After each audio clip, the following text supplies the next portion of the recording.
We're looking at the potential matchup between the great Japanese super bantamweight multi-division champion Naoya Inoue and Nick Ball, whose fights in the featherweight division. He's the current featherweight champion at 126. So let's see how Naoya Inoue would fare against Nick Ball if he chooses to go to the higher weight division. This is Inoue just destroying Stephen Fulton. We've got some video of that in a little while. Let's look now. Big right hand over the top. He set it up with a double jab. Big right hand over on the side of the temple, around Inoue's guard. That's the kind of shots he needs to keep throwing. Good left hook attempt from Inoue. He's yet to really land that solid left hook that he lands so well on so many of his past opponents. Haven't seen it much in this fight. I think he's been focusing more on the jab, which makes sense. When you're going up against a good jabber versus a hooker, usually the jabber's going to win. So I think Inoue made a smart decision by deciding to fight back Fulton with his jab, and he's doing it well. Through 7 rounds, Naoya Inoue has thrown 353 punches to 218 for Fulton, landing 101 of those shots compared to 46 for Stephen Fulton. Now, the CompuBox numbers don't tell the entire story, but it is evident that Inoue has been the busier puncher through the first half of the fight, and the more efficient puncher. And we're looking at Inoue's record, and of course, the matchup we've just seen is when he dispossessed Stephen Fulton of his WBC and WBO super bantamweight title. I mean, he's just the elite, probably the pound-for-pound #1 fighter in the world today. That was an amazing victory against a very talented opponent. Stephen Fulton has since regained the world championship recently. So let's continue. So this is the potential opponent, Nick Ball. Nick Ball has one characteristic. He's very short. He's about 5'2", but he's a current world champion. This is his record. It's not as distinguished, although I think he deserved to get the nod against Ray Vargas. He was fighting for the WBC featherweight title. It was a draw. He then won the WBA title by beating Ford, defended it against Rios, and defended it against one of Inoue's opponents, TJ Doheny. So this is the recent matchup between Ball on the left and TJ Doheny on the right. There was some dirty tricks involved with Ball kicking Doheny, I gather. So this is one of Ball's early victims, Rubio. Let's see how he does against Rubio. Right uppercut from Rubio to start things off. Rubio, whose only defeat was 5.5 years ago. He's been unbeaten in 15 since then, including a couple of draws.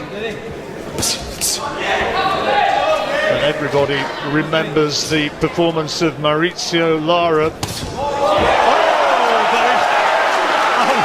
Reassess that one, because to get Maurizio Lara, that's what Nick Ball can do. Yeah, and there you go. That's an example there of that explosiveness, that quick feet in, delivers that left up there, and Goodness me! First round, and I don't think that Rubio's going to get through it. That's twice he's been down. He's still on unsteady legs. Victor Loughran's looking very, very closely at him. He wanted Nick Ball back, and Ball's looking for the knockout punch now. He wants to finish it right here, right now. Rubio bravely trying to fight back, but he goes down for a third time. And what an opening round this is for Nick Ball. And surely Rubio can't get up and continue again, can he? Victor Loughran's having a look, and he's saying get back, and he's inviting Ball to come in and have another go. Yeah, oh, it's all over, Joe. That's it. right uppercut from. So that was quite a sensational round 1 knockout against Rubio. Okay, so what about Nick Ball? What about his strengths, his weaknesses? Well, you can gather from his performance against Rubio. He's high pressure, has an aggressive style. He does have exceptional stamina. He is an in-your-face boxer. He forces his opponents to fight his fight. He has significant punching power. Very strong-willed, determined. He's very effective when he delivers his body shots, and he can throw punches from unusual angles. And of course, he's a firm fan favourite. He has that explosive fighting style, and fans just love him. Weaknesses, well, because he's so overtly aggressive, he's open to counterattacks, particularly from people like Inoue. You may argue that he's not very accomplished in defence. There's lots of holes in his defences are porous. He's often backed up against the ropes, and sometimes he has this slightly maniacal approach to launching attacks from too far out, and he becomes unbalanced. And as I said, he's a much shorter fighter, 5'2", though for a lot of his opponents are taller with a longer reach. Inoue is 5'5". But a potential matchup between Ball and Inoue is generating a lot of buzz. We have to wait and see what Inoue does against Akhmadaliev first, but I think it's likely that Inoue will dispatch Akhmadaliev quite quickly. And then he's going to have the challenge of his life. Now, we know that Inoue is widely regarded as one of the best pound-for-pound fighters in the world. Most people would say he's actually the number one pound-for-pound fighter in the world. I think probably Usyk and Crawford would agree with that. Inoue has exceptional speed, exceptional power, exceptional technical skill, and he just dominates elite opponents. Nick Ball, well, we've just mentioned he has relentless pressure. However, Inoue's precision and counter-punching ability will nullify Nick Ball's relentless pressure. Ball does also have defensive liabilities, and Inoue is one of the most accurate and powerful punchers in boxing. So this is a dangerous combination for Ball. The factor of weight is also a consideration. So if Inoue goes up to 126, how well will he carry his power when he makes that transition? I believe he'll carry it very well. Overall assessment, most experts would consider Inoue the heavy favourite.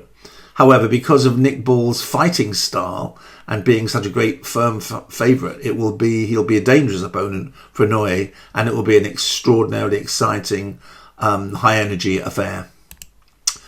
So what's the issues then? Well, does Inoue have the ability to adapt to Ball's pressure? Yes, he does. Does Ball have the ability to withstand Inoue's power? I don't think he does. And what weight will the fight take place at? It'll take place at about 126. Inoue will go up for the contest. It'll be a tough fight for Ball, but it'll be a very interesting one for the money-paying public.